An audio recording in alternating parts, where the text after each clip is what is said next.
Turn it up, swashbucklers. You're listening to Under the Crossbones, episode number 11. My name is Phil Johnson. I'm your host for the show. Thank you very much for tuning in. I really appreciate it. If you're not subscribed yet, and this is the first time you're listening, welcome to the show. And definitely go subscribe because there's lots of cool stuff that we got coming up and lots of cool stuff that's in the past. And this episode, good too, but you want to listen to it all. It's going to be all great. It's going to be all great.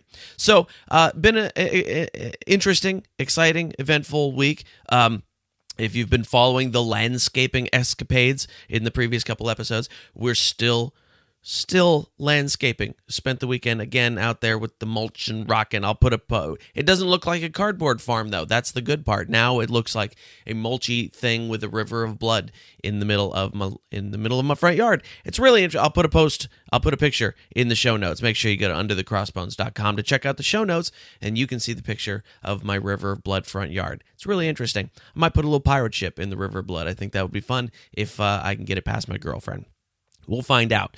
But here's the cool thing that happened this past week. I was able to do an interview with Ray Stevenson of Black Sails. He's the new Blackbeard on Black Sails this coming January in season 3 of the Black Sails. So really cool. It was a short interview. He was doing a whole press junket thing, and so I got like 10 minutes with the guy, and it was really fun, and you're going to really dig it. The only problem is I can't play it till January. They asked me to hold on to it until the season premieres, right? So no problem. That's fine, but you and I have to wait now to listen to this interview, but you're going to dig it. So make sure you're subscribed because that's when you'll get it automatically. It's going to be really great. Super nice guy. We talked about some very cool acting / piratey stuff. It's very built for this show. You're going to totally dig it. Now, this week on my show is Gerard Heidgerken, who is also known as BilgeMunky. Now, if you've been part of the pirate community online at all for the last decade, BilgeMunky is probably a familiar name to you. But you may not know Gerard himself. He was a podcaster before podcasting was podcasting. Before it was the thing, he was doing streaming internet radio of pirate music and exposing lots of bands and things like that. We had a really great conversation about the early days of trying to stream audio on the internet and all the problems that were part of it, and how he got into the pirate thing and how he became part of the community, and he was a pirate music DJ at festivals and things like that. Really cool, fun interview. I think you're going to enjoy it, so make sure you stick around, listen to the whole thing. And a comedy and music on the show today, of course. We got comedy from Myles Weber, who is this year's winner of the San Francisco Comedy Competition, which, if you're not familiar with it, very famous comedy competition. Myles took it all this year, swept the finals. I'm very proud of him. He's a good buddy of mine. And we're going to have some music from Loren Davidson, a song called Pirate Vacation. So, hey, that's perfect for the show, right? Yes, it's totally perfect for the show. Lots of stuff happening in the pirate world this week, sort of in the pirate world. Pan came out this week, the movie with... what's his face? I can never think of his name. The guy who plays with the sideburns. Anyway, Pan came out this week, and I got a little worried about it when I was reading an article about it, and it was about the music in the movie, and they were saying that they were going to use versions of Nirvana and Ramones tunes in the movie. And I watched the little video from the soundtrack, and it was like dirgy sea shanty versions of Smells Like Teen Spirit and Blitzkrieg Bop. Now that is a colossally bad idea for this movie. And apparently the reason they did it is because they were doing their pirate boot camp before shooting the film to get in shape for it and everything. And they were trying to use regular old sea shanties and things like that, and they just couldn't get the vibe going. So they started doing these Nirvana and Ramones tunes like a dirgy sea shanty. Here we are now, entertain us. And I was like, okay, fine for boot camp. And then they decided to put it in the movie. And I was like, wow, bad idea. Had I been there, I would have told them, don't do that. That's probably a bad idea. That would be a fantastic idea if this was a Mel Brooks movie. If this was the pirate version of Blazing Saddles, which, my gosh, why hasn't Mel Brooks done a pirate movie? That would be awesome. If this were a Mel Brooks pirate movie, then a sea shanty version of Blitzkrieg Bop would be amazing. It would be super funny. It would be great. Not for this dramatic CGI fest that is Pan. So I was very worried when I saw that, because I watched the video of the soundtrack thing and I was like, ooh, I don't know. And then the next day it came out. It came out on Friday. And I started immediately seeing the articles about how it was just bombing in the box office. The movie cost $150 million to make, and they were thinking that it was only going to make $16 million over the weekend. And I'm pretty sure that's all it made, was about $16 million over I heard 15.5 on Sunday. So not good, not good at all. And I'm disappointed in that, because I wanted it to be good. I'm always up for a good Pan story. I have Captain Hook stuff all over my office. It's one of my favorite stories in the world, and I was really looking forward to it. Now I'm not looking forward to it, and I haven't seen it yet because I was busy over the weekend. And now I'm probably just going to wait for it to show up on Netflix. So there's a lesson there, kids. Use the right period music in your films so it's not horrible. That's the lesson that we learned from Pan. Plus, stop with all the CGI, please. Can we just have some character development? That would be so much fun if we had some story and some character development and not just explosions and things flying around all the time. So, also, in pirate news this week, I don't know if you heard about this one. Playmobil, the children's toy company, put out a really super cool looking pirate ship toy, right? Comes with little Playmobil pirates, and it's a good size. It's like 2 feet long, something like that. Looks really great, except for one of the pirates, little more darkly complected than the other pirates, which is fine. That's great, except for he comes with a neck shackle. Now that is, look, I am the first man on the boat of get over it, don't worry about it, it's not a big deal. I'm the first guy through that door. I really am. This is weird, though, right? It's weird that he comes with a neck shackle. And the official story from Playmobil was that he was a former slave who is now a pirate. Now, unless you include that as documentation in the toy, it just looks like he's a slave to the other pirates, which is weird. Weird because it's just, you shouldn't do that. It's not a good thing. It's I don't mind discussing that part of our past with kids because they should know it's there. But when you put it in a toy with no discussion at all. No, I mean, because 4-year-olds just, seriously, they're not up on all the details of the 1800s slave trade. I don't know why they're not teaching that in preschool. I'm kidding. I don't know. They're not, unless there's just, some sort of explanation with it. The kid's just going to go, oh, he's got a thing around his neck. Very strange. Very strange. But how many committees did that have to go through before it got to Toys R Us? And of course, a mom saw it and freaked out, and it was all over the news and everything. And so I don't know if they're going to recall them or if they're just going to let them sell out and probably not include the next shackle in the next version of it. But if I were you, I would go buy a version of it, and because it's going to be worth a mint on eBay in about 2 weeks. So if there's your money-making tip today from Phil Johnson. So don't forget it. Don't forget it. Great show today. Let me, before we get to the interview, I am back on stage a bunch this month. Friday, October the 16th, doing a private gig for a Moose Lodge. If you would like to book me for a private gig, you may absolutely do that. Just email me, phil@underthecrossbones.com, and I will tell you how to book me for a private gig. But lots of stuff coming up that the public can go to. Sunday, October the 18th, I'll be at the Crow's Nest in Santa Cruz, California. That's normally a show that I headline at, but I'm guest spot on the MC this week to fill in for a buddy. So that's Sunday the 18th in Santa Cruz, California at the Crow's Nest. Wednesday, October the 21st, I will be at the Fillmore Gallery in San Francisco, California. Thursday, October 22nd, I'll be headlining Winners Casino in Winnemucca, Nevada. Yeah, if you are listening in Winnemucca, Nevada, congratulations, welcome to the show. If you are listening from somewhere else in the world, you're probably not going anywhere in Winnemucca, Nevada. But that's okay. If you're there, come to the show, Winners Casino, on October the 22nd. Friday, October the 23rd, I'll be at Aftershock in Klamath Falls, Oregon. Always a fun show there. Wednesday, October the 28th, I'll be headlining at Freddie J's in San Jose, California, right here in my hometown, so come on out. Friday, October the 30th, I will be at the Washington Inn in Oakland, California. And next month, I'll be in Minnesota, Michigan, Illinois, lots of tour dates all around the country. So that's the dates. Let's get into the interview with BilgeMunky, a.k.a. Gerard Heidgerken. Oh, boy. Gerard Heidgerken. There it is. Here's the interview. Enjoy.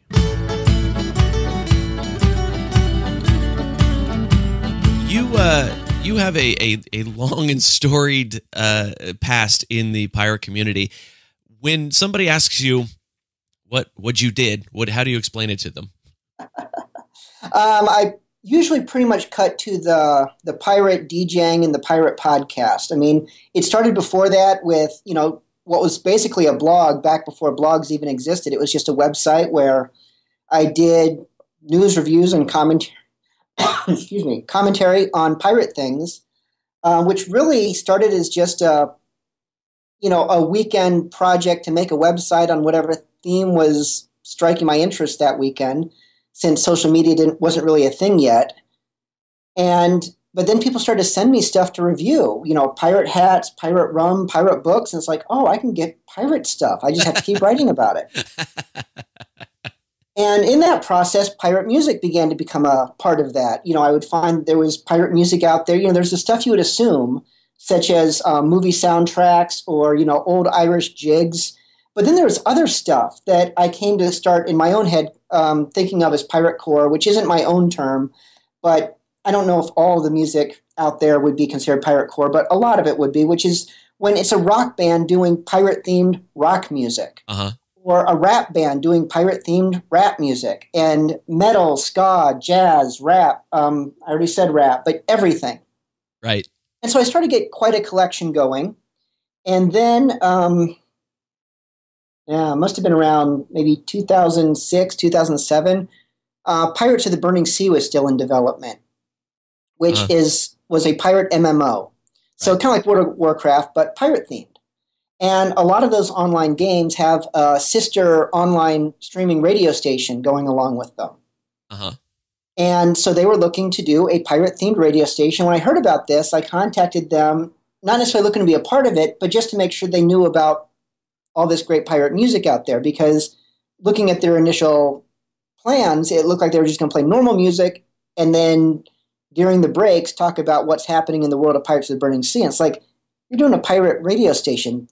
Make sure you have pirate music. So I was mainly looking to facilitate introductions. And they said, well, why don't you just be a DJ? And we tried that for a while. The relationship was interesting but short-lived. And then in time, I started doing it on my own. And so the pirate DJing really became the most out there part of what I was doing. I was still blogging. I was still talking about what's going on at pirate festivals, pirate music, anything out there. And whenever pop culture and pirates sort of ran into each other in generally fun ways, didn't really focus too much on Somalia-style stuff.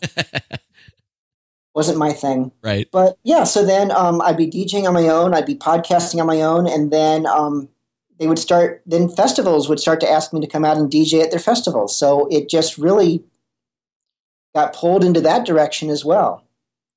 I think I went more long-winded than your question was. That's okay. No, that's great. So let's go back even farther. Where'd you grow up? How did you get into pirates in the first place?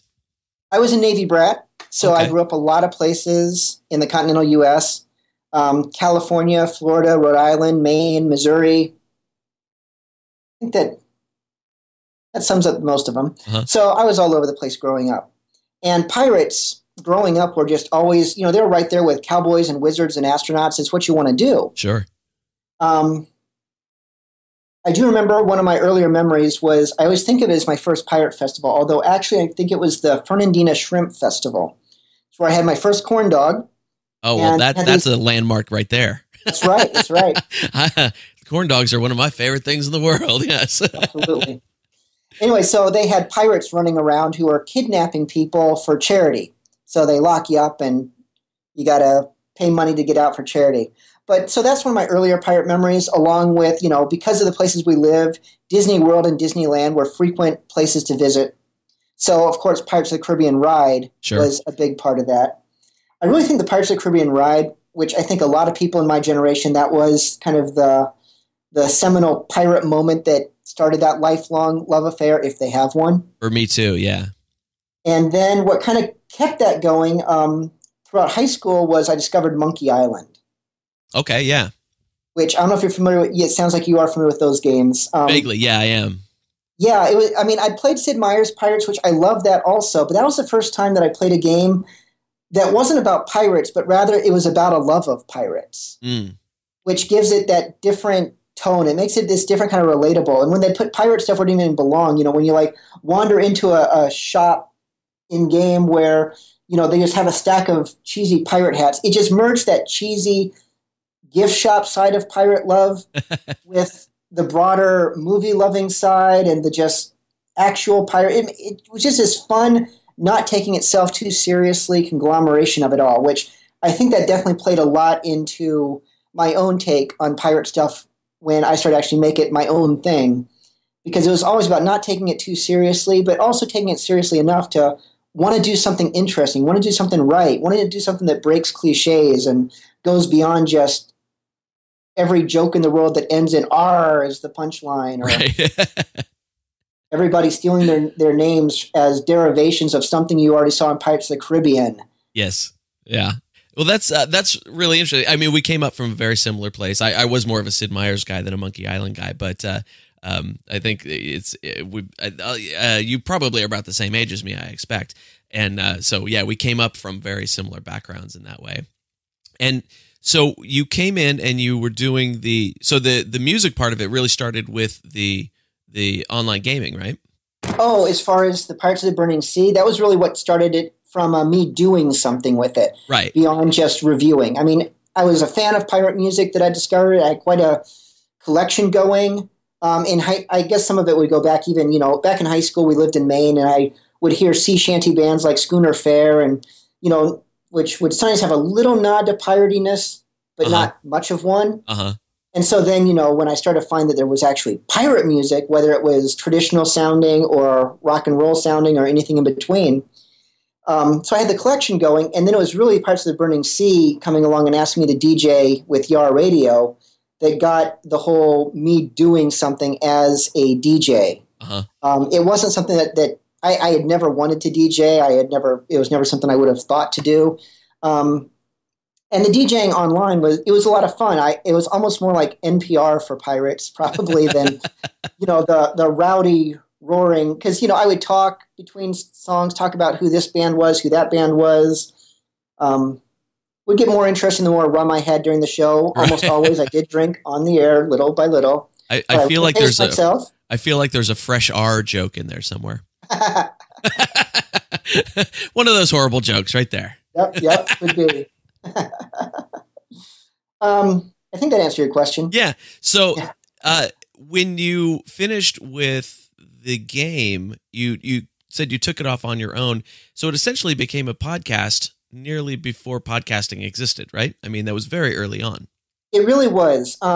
When that wasn't really going to work out much longer, and I decided I want to go ahead and do it on my own, the first thing I did was try to figure out the best way to do it in a legal royalty-paying method. And I think it was through a company called Loud City where I found a way that I could do that. And, because I didn't want to be a pirate-themed radio station that was also a pirate radio station. Right. I figured that was just asking for trouble. And so I found a way to legally pay into the royalty system, and two things made that less than ideal. One was I found out that, well over half the bands I played were small independent bands. None of them ever saw a dime. Sure. Just not how the royalty system works. I'm playing their music as much as anybody's, if not more, and they're not getting anything. So it's like, wait, why am I paying for this? And two, this was around the time that there was a big scare in podcasting music, because at the time it was a huge gray area. Laws just hadn't been made how you could, for streaming music. It was just dubious. And There was this talk about vastly upping the royalty payments that you had to do in the system in a way that would have made a hobby / semi-professional show like mine that did have some advertisers but very few.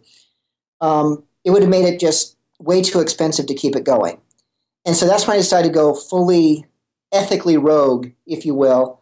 And I just broke away from all sort of royalty payments and decided I would only play music where I had full permission from the bands and all other copyright holders. Right. Because, you have the performance, but you also have the composer. Sure.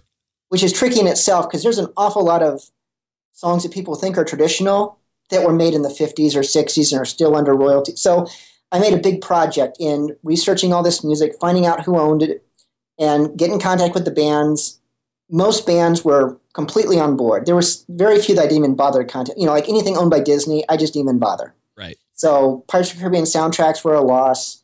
Flogging Molly is the only band that ever told me, no, we like the royalty system the way it is. Every other band, I either got dead air or just absolute enthusiastic support. And so I ended up with about half my music salvaged for me to jump ship. Hey, I threw in a pirate joke. And so the nice thing about this was that with the royalty system, it was only a live streaming show, which is what it was with the YAR radio as well. There was no podcast. It's just a live show. Right. Which is limiting.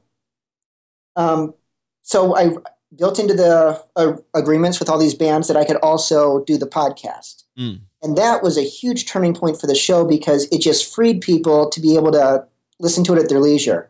On their best nights, BilgeMunky Radio might have had 40 to 60 listeners live. And that was an incredibly great night. Average, probably between 20 and 30.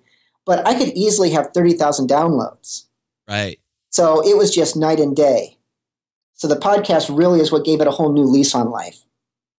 That's interesting. And I mean, that everything has sort of gone into that time-shifted mode now anyway. Nobody watches anything at the same time anymore. This was a trickier time to be doing this because, I would have to have one piece of software for doing the music live and another piece to take what was recorded from that and turn into a podcast, and then another piece of software to actually make the XML, and then having to set up IRC chat rooms, which I don't think those things are – I hope no one's using those anymore.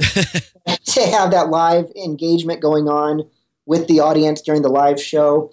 It was just – and then so many people and pirate enthusiasts, as you might guess, not all of them are as tech savvy as you might hope. So to try to explain to them when, you're giving away your brochures at a festival and they're like, now how do I find you again? Yeah, and even at that time when because when did you start that on your own? Like 2005, 6?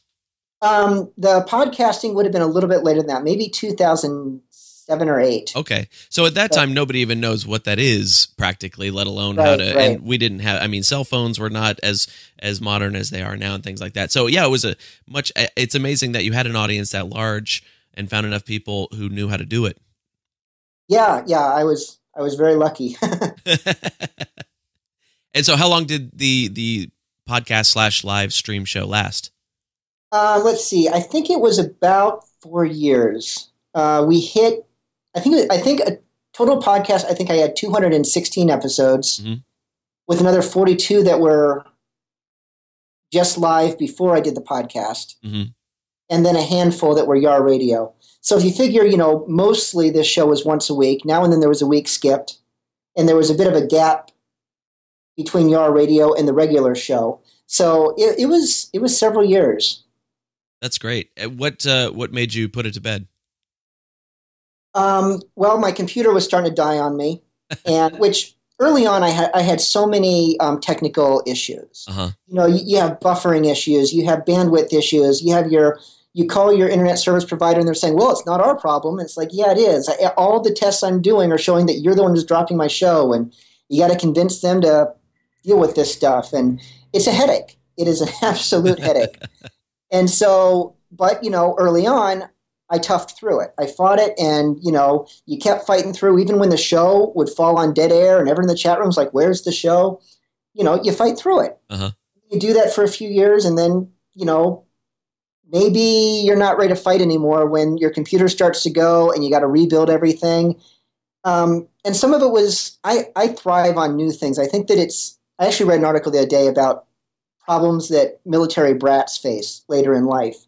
And one of them, I didn't realize this might be an issue, could be a strength, depending on how you want to spin it, but I didn't realize it might be due to my Navy brat heritage, but a lack of contentment with the same thing for very long. That makes sense. Growing up, you're used to moving, you're used to new things, and honestly, it's not my favorite part looking back because you don't build roots, you don't have those lifelong stable friendships.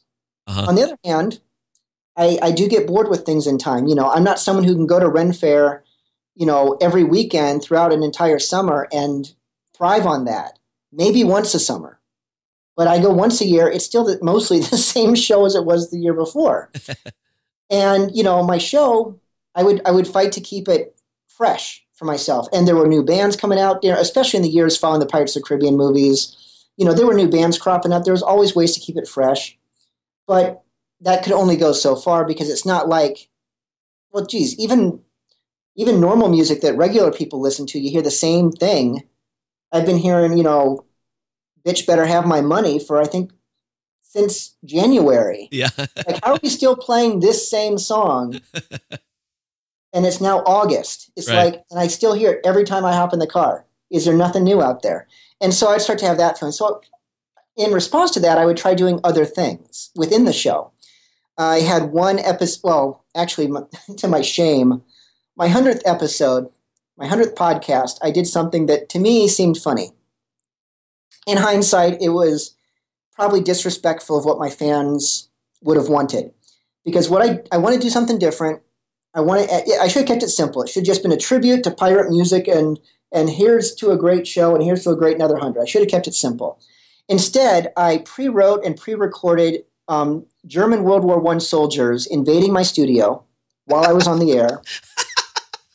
And they were torturing me by mixing my favorite rums with Coke right in front of me, my expensive rums with Coke, or giving me splinters with, my wooden sword that's hanging on the wall. I had this wonderful wooden sword that my grandpa made for me. It's a pirate sword through and through. It's a cutlass. Uh-huh. You never find anything like it in modern toy stores. Anyway, so they're giving me splinters with that thing. So they're torturing me and they are trying to make me play non-pirate music. And so for the show, I played non-pirate music. Now, it wasn't just normal, what you hear on the radio. It was cowboy music. It was ninja music. It was Space Invaders music. It was sort of an experiment in my own mind as far as could I branch out to other genres? Maybe get out from under this pirate glass ceiling I kind of built for myself. And the idea was that there was going to be this ongoing, maybe it would be a doorway for me to do that if the response was well.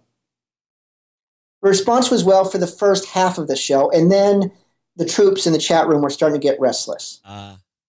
Now, at the end of the show, the German soldiers beat me to death with my own keyboard, and then it went to dead air. I thought this was hilarious. I carried the joke over to the website, and I don't remember if Facebook was going strong yet. I think it was. But I carried the joke over, and I embedded like Lost-style clues places. Oh, interesting. Little bits of code that people could. It was meant to be easily translatable through. I think it's called a Caesar cipher, and I even dropped clues for that. Basic things that anyone who's into code breaking could easily figure out. And if you're not, you could easily Google how do I break a code, and you could have typed it in, and it would have given it to you. Uh-huh. So not hard. It was more about people making the effort than actually being cleverer than I could ever be. Because computer programs made these codes for me. I don't know codes.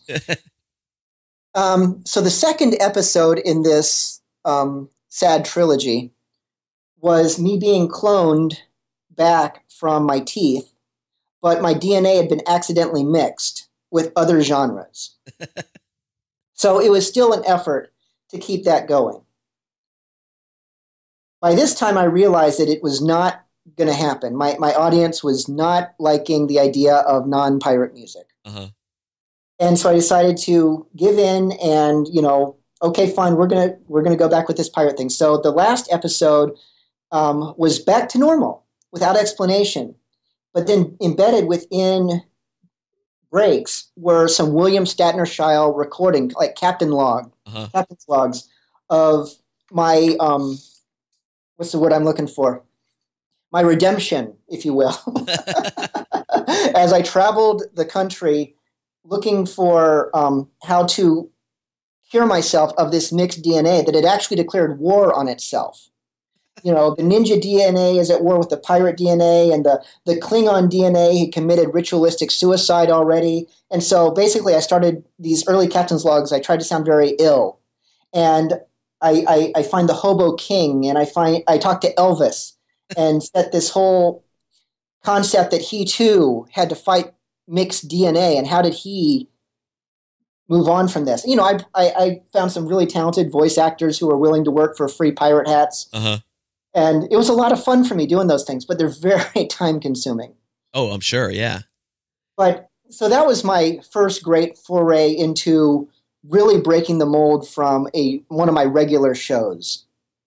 And I continued that on for a while. My 200th episode, I worked to redeem myself. I made it all about the pirates, all about the fans, all about the music. Had some contacted people throughout the pirate industries, whether they're costume makers or magazine writers or bands, anyone who I knew in that industry, getting them to send their pre-recorded well wishes. So my 200th, I tried very hard to make it what the 100th should have been. I always felt a little bit bad about it, but also amused. I would, I'm a comedian. That's what I do for a living. And I think that's super creative, and I think it's super, super funny, but I can see how it would be jolting for an audience. I would personally, I would have thought that was awesome, but I can see how it's jolting for an audience, and especially when you've kind of painted yourself into a corner. Yes, and I find that there's things that as a writer and as a performer that I can't get away with, even though I'd really, really love to. And I'll keep pushing my audience in those directions. And eventually they'll kind of get on board with it. But it does take some time to change people's minds about what you can be. It does. And, I did try, I certainly learned that lesson. It was definitely a mistake. If I wanted to try something like that, it should not have been on the 100th episode. And, if I want to try something like that, maybe I should ease them into it.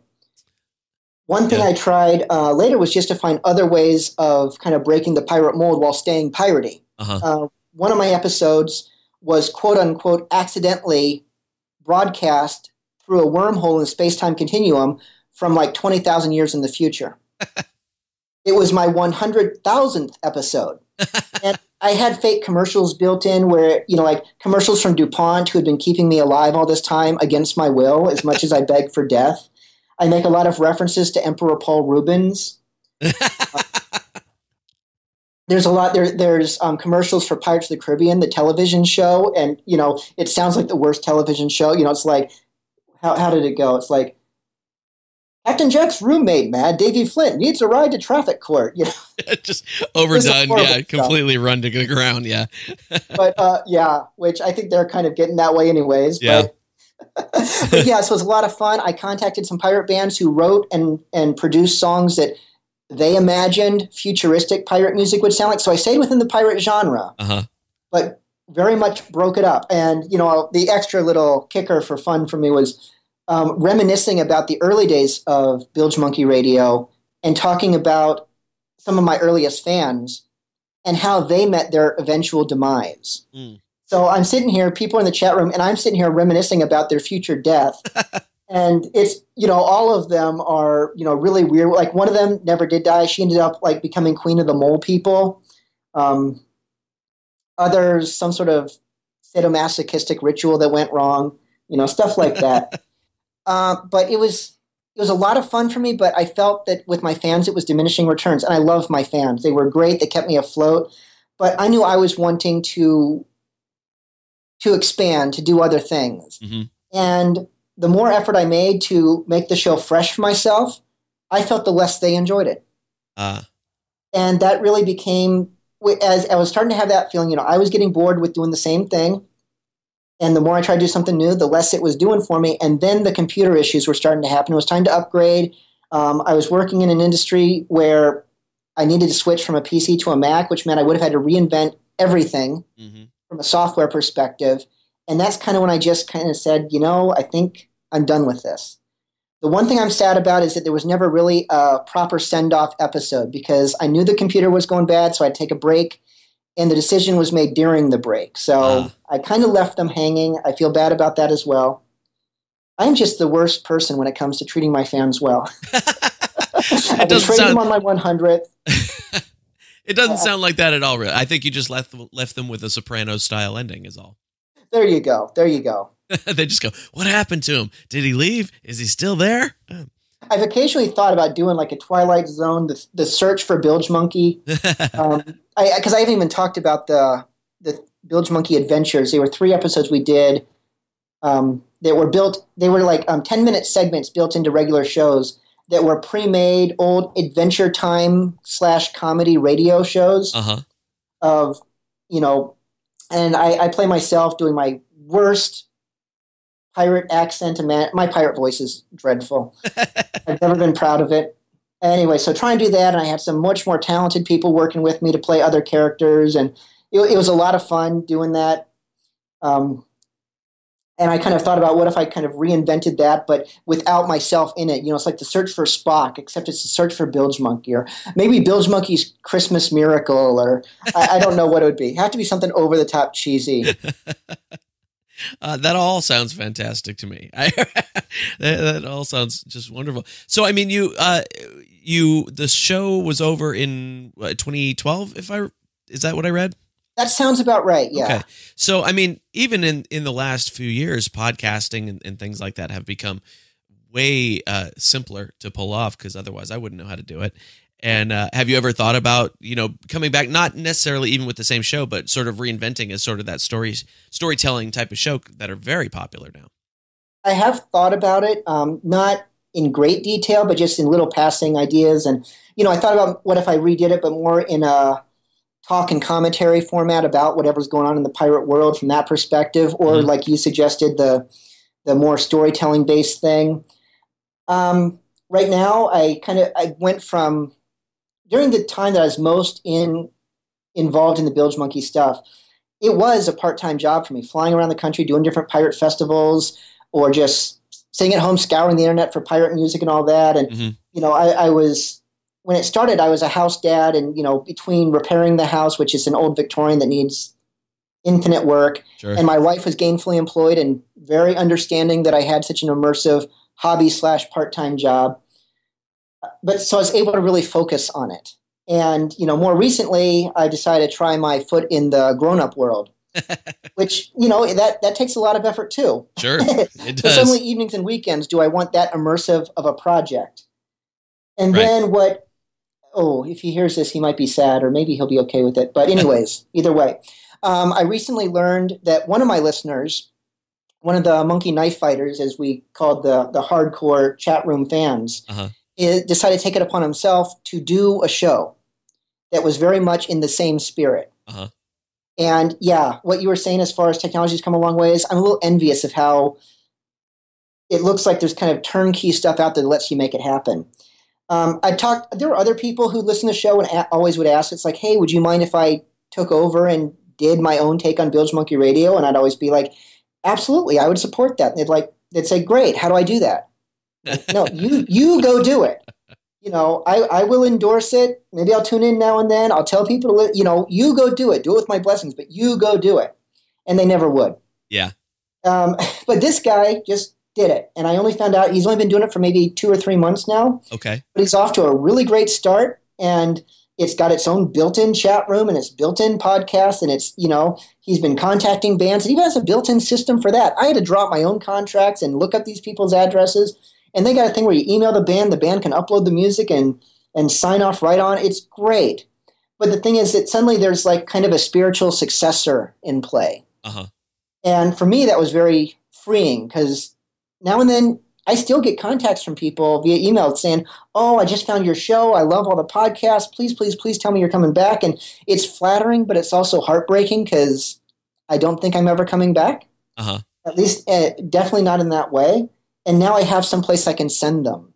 Sure. And so if I can mention it, it's called Scoundrels Inn. Scoundrels Inn. Yep. Scoundrels Inn. And I think it's called Spreaker.com is the system that he uses. Great. Well, I'll make sure to link that in the show notes, because that sounds fantastic.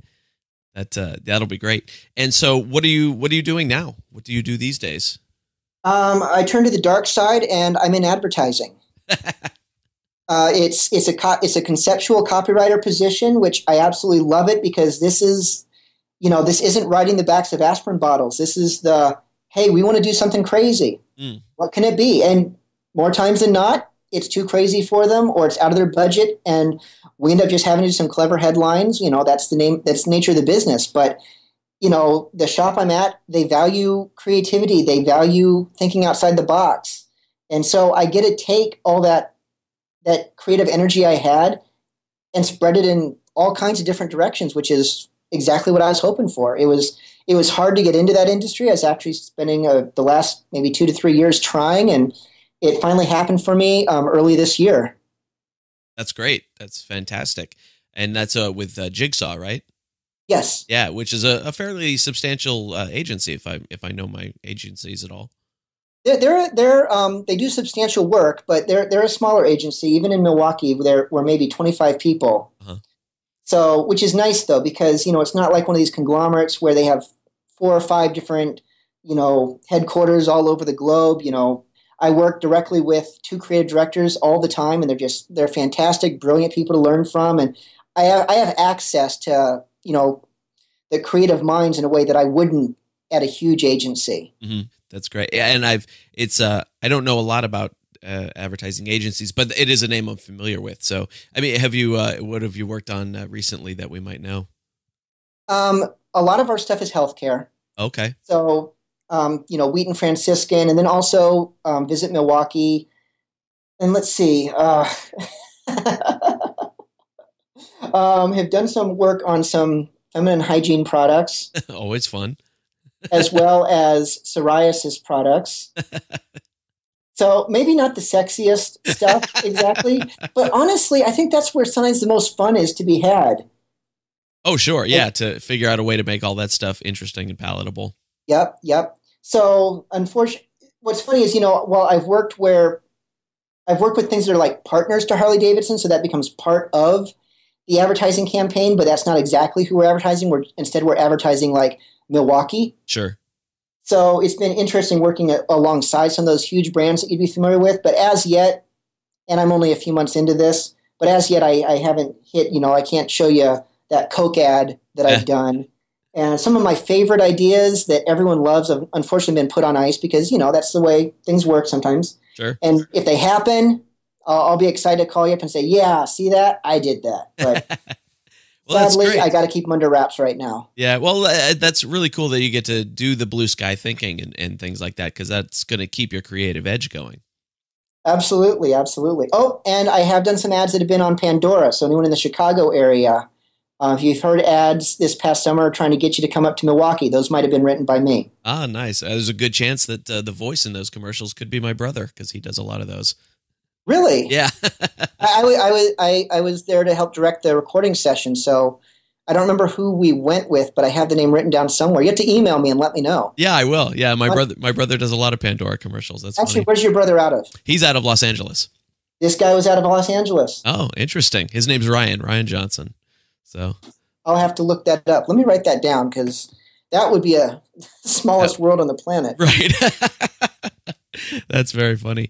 So all the old episodes, or most of the old episodes, are available still on the internet, right?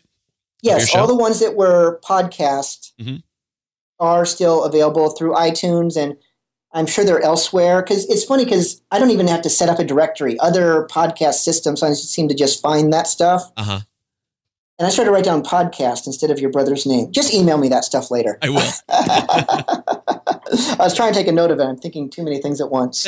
Meaning I was thinking of 2 things at once. That's too many, apparently. Yeah. But yeah, iTunes especially, they're still available. I think After Dark is still available. After Dark was that came from an episode where people were wanting to hear the dirtier pirate music. Uh-huh. And I always try to keep it relatively PG-13. But there was also some pretty good naughty stuff out there. Sure. And so what I decided to do was tell people, and I think this must have been during the live show because I wouldn't have just done this for the podcast. I told people, okay, from this point forward of the show, the songs are only going to get dirtier.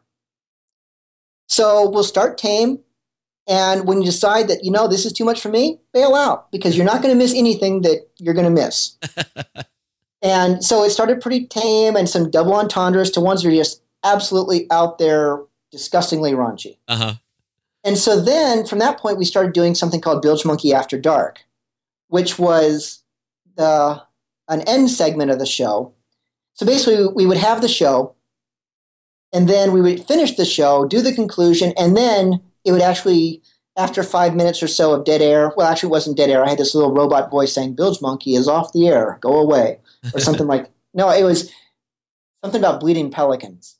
But anyways, so after that, I fired the show up again, and this was a show where people could request to their heart's content all the inappropriate stuff. Uh-huh.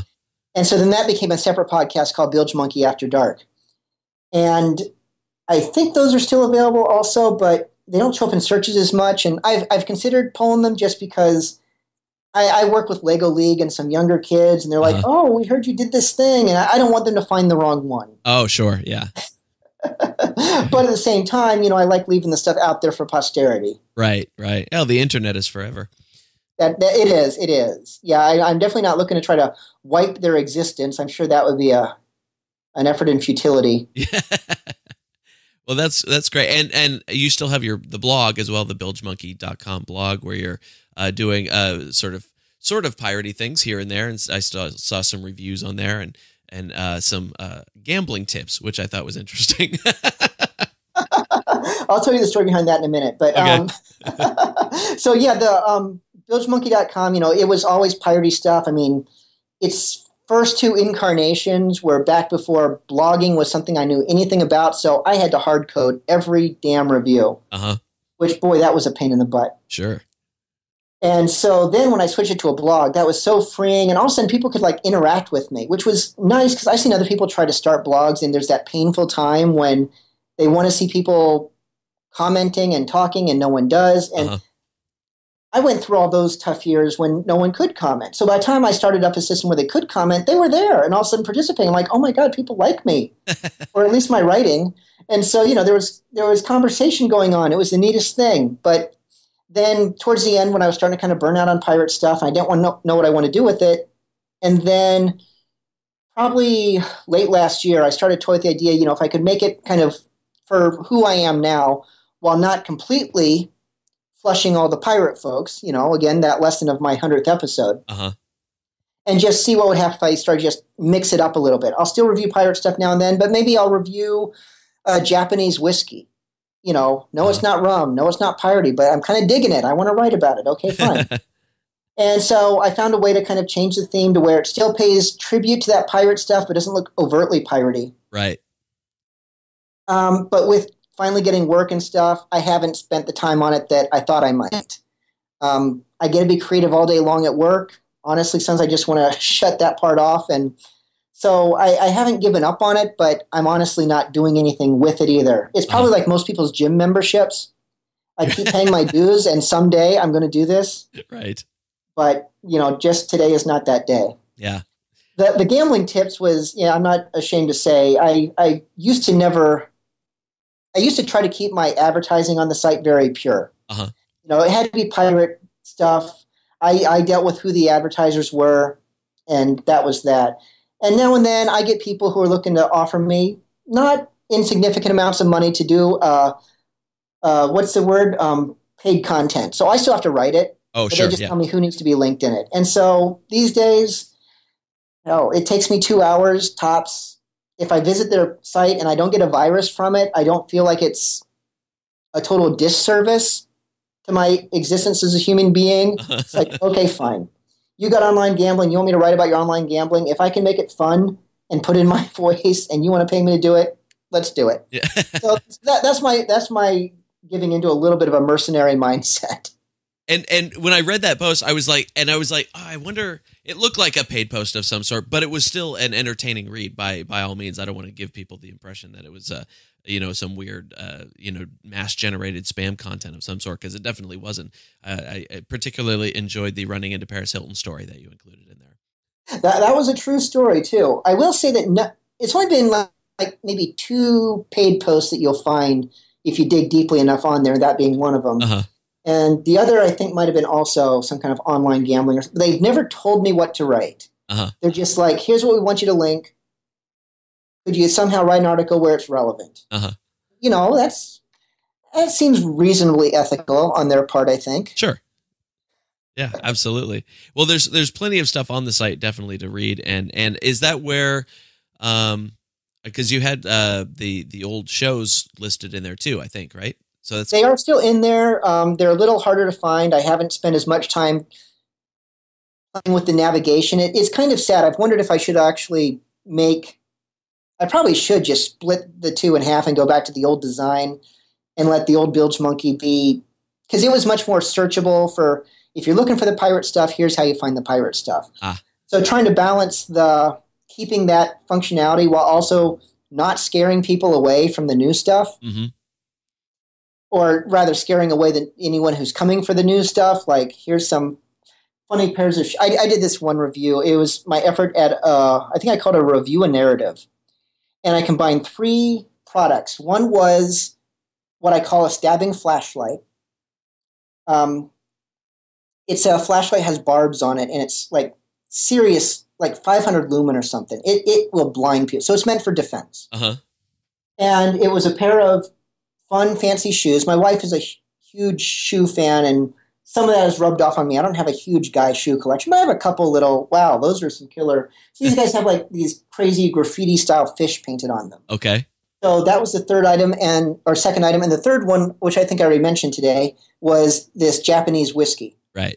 And so I bundled them all up into kind of an adventure story where it's like me retiring to my den after a long day of working on international peace negotiations with New Zealand, and an assassin breaks into the room to kill me. And, I have to first defend myself, with my stabbing flashlight, and that gets knocked out of my hand, and his bullet tears through the Japanese whiskey bottle, which I was but I kind of do it in, what's that guy who was on Seinfeld, Peterman or whatever. Okay, yeah. Where, you know what I'm talking about then, where he'd like have this adventure, but then get distracted within the middle of it by the amazing stitching of this product.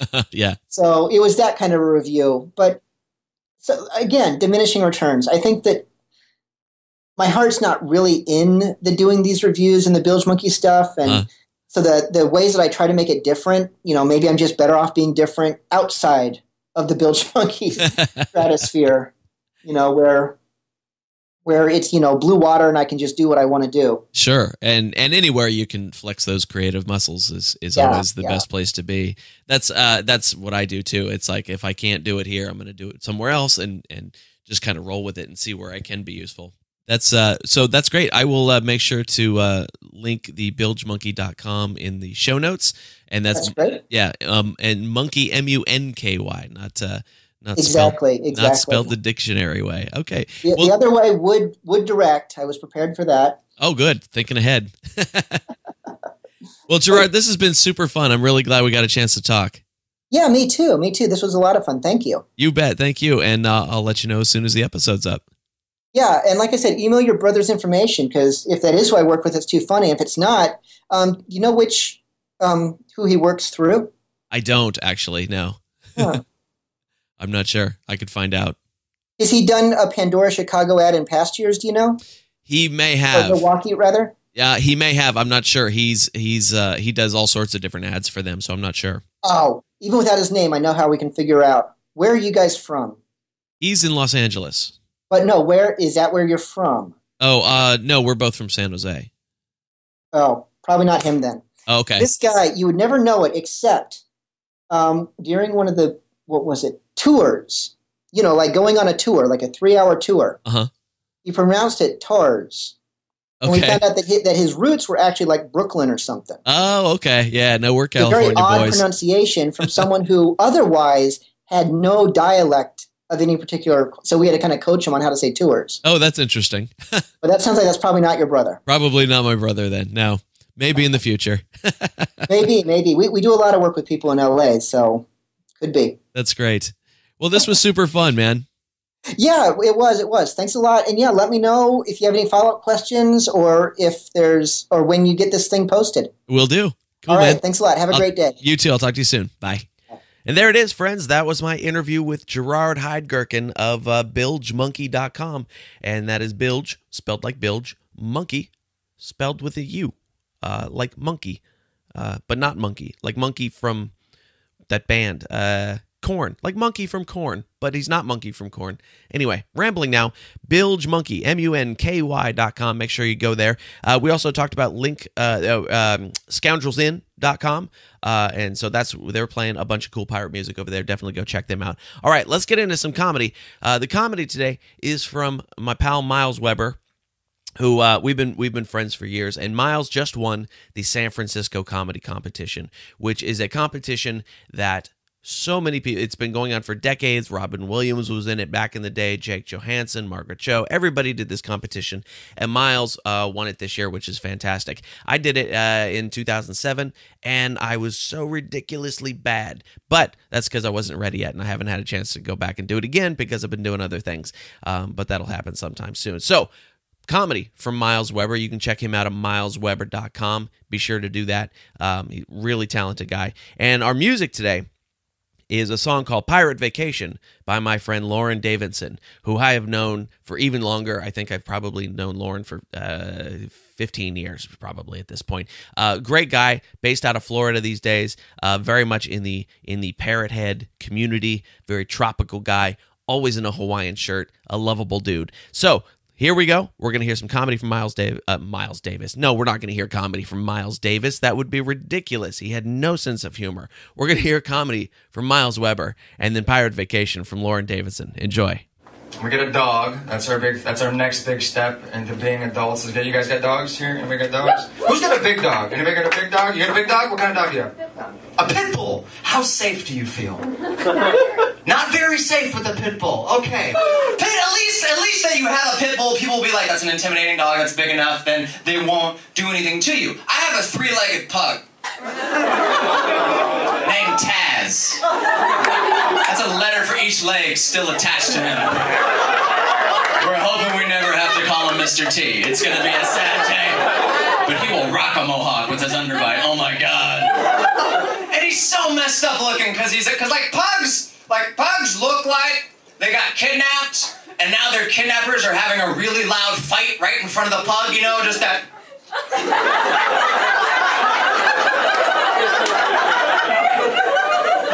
Just uncertainty about everything going on in their lives. And he scares kids because he's as big as they are, and he's got that underbite, and he's always in three-port stance. We're terrified of him. And not a lot of people know about tripod dogs, man, so they see that, they don't know what to do in that situation, so they ask a lot of the same questions. I gotta try and give a different answer every time, because that's how I am as a person. They're like, oh my god, poor baby, what happened to his leg? We lost it. We were playing fetch at the park and I threw it too hard. What are you doing for him? The doctor told us to water it, and that's what we're doing. Still ain't come back. He was lying, man. And people are always just like, oh, poor baby, does he get around easy? And I take him off the leash. I'm like, catch him. Have fun. Say goodbye to the next 4 days of your life. You're never going to catch that dog. He's an insane person. Like, we had to move from an upstairs apartment to a downstairs apartment because he runs around all the time. And our neighbors downstairs got pissed one day. They came upstairs, banged on the door. They're like, excuse me, could you tell your dog to keep it down, please? And I just looked at him like, we already cut off one of his legs so he'd make less noise. We don't know what else you want us to do.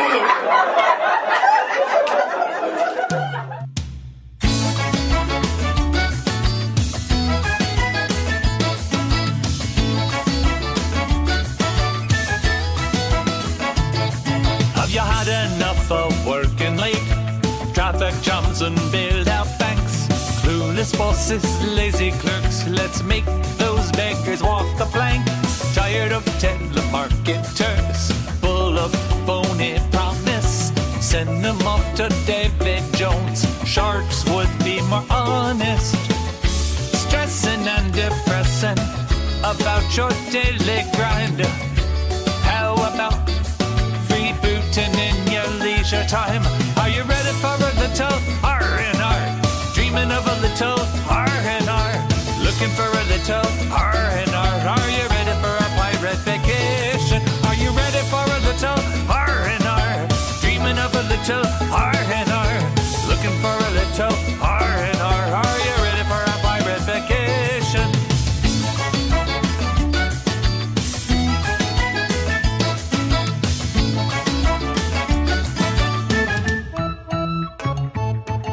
Pirates don't have to wait in lines or waste no time in meetings. They get to sail to distant ports and fight foes worth defeating.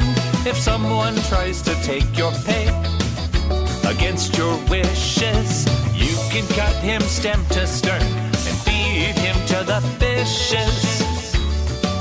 A 401k ain't half as good as booty for buying ale and impressing beauties. Are you ready for a little R&R? Dreaming of a little R&R. Looking for a little R&R. Are you ready for a pirate vacation? Are you ready for a little R&R? Dreaming of a little R&R. Looking for a little R&R. Are you ready for a pirate vacation?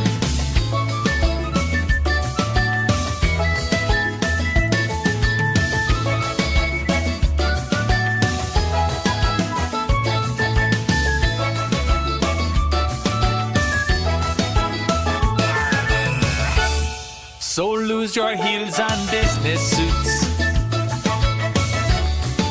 We're off to seek our pleasures. It's time for setting sail and looting. Drinking from digging buried treasures. Are you ready for a little R&R? Dreaming of a little R&R. Looking for a little Are you ready for a pirate vacation? Are you ready for a little R&R? Dreaming of a little R&R. Looking for a little R&R. Are you ready for a pirate vacation? Ready for a little R&R. Dreaming of a little R&R. Looking for a little R&R. Are you ready for a pirate vacation?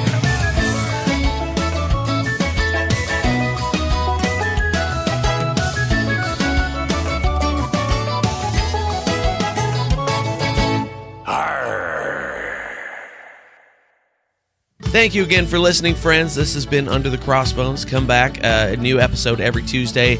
Keep leaving those reviews on iTunes. Make sure you subscribe. Make sure you tell your friends. If you have friends that even remotely like pirates at all, movies, I don't care if they just like Johnny Depp. Just tell your friends about the show because that's really helping. We're getting a lot of new listeners, and I appreciate it very, very much. And I appreciate you. So keep leaving the reviews. Keep sharing with your friends. You are all good. I will talk to you next week. Thanks.